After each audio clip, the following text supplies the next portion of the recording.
Hi everyone, I'm Cheryl Butler, and you're listening to the Mighty Mommy's Quick and Dirty Tips podcast, which will help make your life as a parent a little bit easier and a lot more fun. Welcome!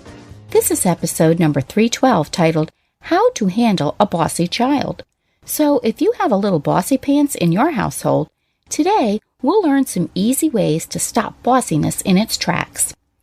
When the majority of my 8 kids were babies and preschoolers, I prayed that other young families would move into the neighborhood because most of the folks in our community were either retired or college kids. I openly admit that I wanted adult companionship more so than playmates for my kids. Unfortunately, until recently, that didn't happen. But just these past few years, we've had a surge of new families join our neighborhood, and most of them have toddlers and preschool-age kids. Better late than never. We gather with our neighbors pretty regularly, and as the veteran mommy of the group, I get asked lots of questions about everything from toilet training to how I survive those days when I really don't like my kids. Yes, that happens too.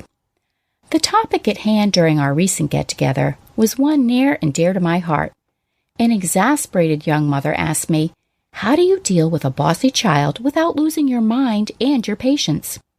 When dealing with a bossy child, there are 5 strategies you can put into place to course-correct the bossiness and teach them to play nice. Here are 5 tips that worked for Mighty Mommy when she had a bossy pants in her midst. Tip number 1, satisfy the need to be in charge.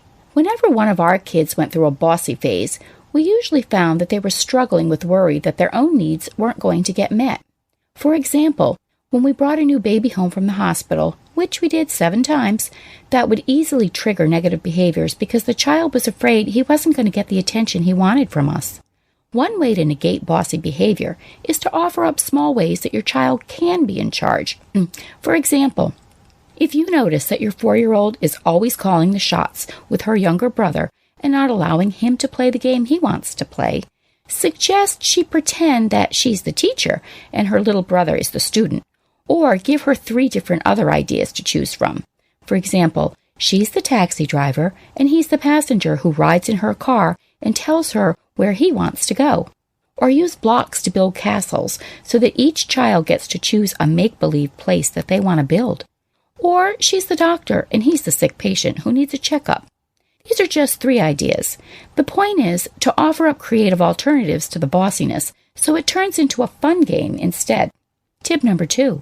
Model how to give directions. Oftentimes, our kids simply repeat the behaviors they learn from watching us. Stop and take a look at how you ask your spouse and your kids to do things. When it's time to take out the trash, for instance, do you ask your partner, "Honey, can you please take the trash out? It's getting full."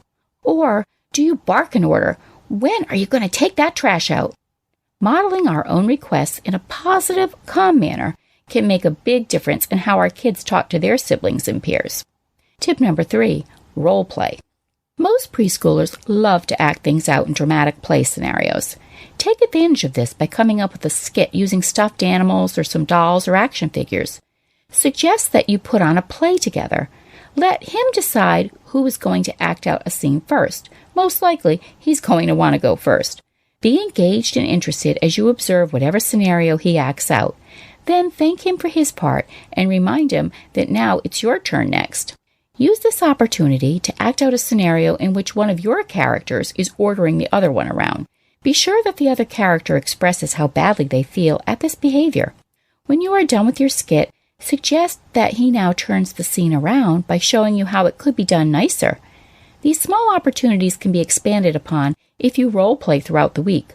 Look for as many situations as possible to take advantage of modeling turn-taking and asking permission to do things with other people rather than being bossy.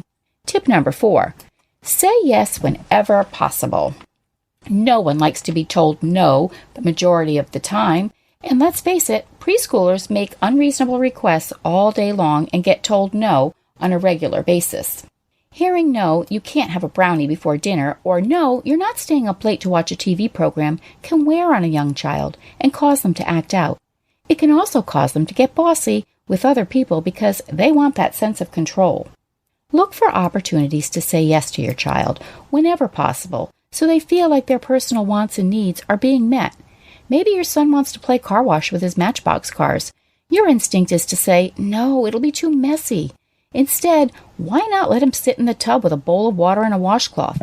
He'll have a fun ball. The mess will be minimal, and because he's contained in the tub, so you're not going to have a lot of cleanup. And he's going to feel like he's being heard. Tip number 5, play board games. Most bossy kids have the need to win. Board games are a wonderful opportunity to nonchalantly enforce turn-taking and playing by a set of rules. But it's also a good moment to reinforce that the joy can just be in the game itself rather than the outcome. Get excited about your game of Candyland. Make a big deal about how much fun it is for the two of you to enjoy the time together, not about who's winning or losing. This will help plant the seed that it's not about winning. It's about interacting and enjoying an experience together. How have you dealt with a bossy child? Share your thoughts in the comments section at quickanddirtytips.com/mighty-mommy, or post your ideas on the Mighty Mommy Facebook page, or you can email me at mommy@quickanddirtytips.com. And be sure to sign up for the upcoming Mighty Mommy newsletter, which is going to be chock full of practical advice to make your parenting life easier and more enjoyable. Thanks for listening, and until next time, happy parenting!